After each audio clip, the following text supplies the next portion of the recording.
أكل المغربي ما بيعجبك؟ ممل جدا جدا وروتيني، وما في كثير يعني مثل السوري بدك تشوف الطبخه تذوق تضيف لها بهارات. هن بيحطوا كل شيء، طاجين طاجين بالسمك، طاجين بالبرقوق، حتى بيحط بيض مع اللحمه، يعني فيها فلحنه قصه.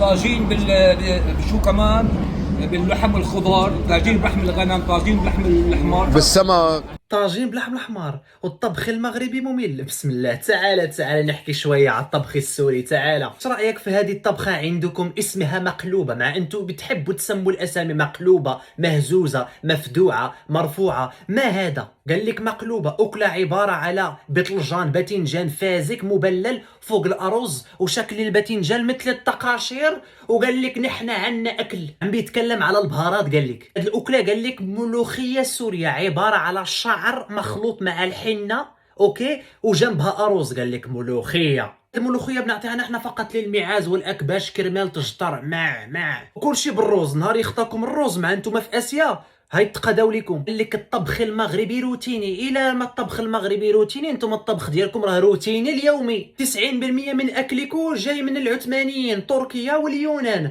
المقبلات كلها من عندهم، ها المتبل، ها بابا غنوج، بابا عدوس، حمص، مكدوس، سجق، هزق، فقق.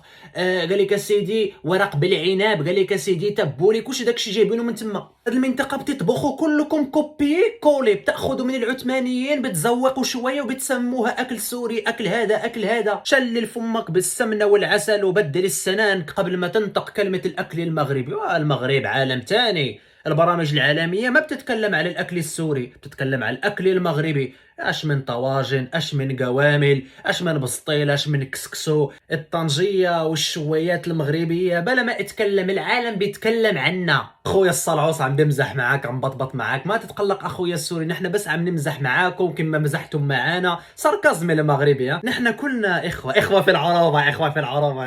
فينا ورا مين؟ اخوه في العروبه. حلمنا طول عمرنا.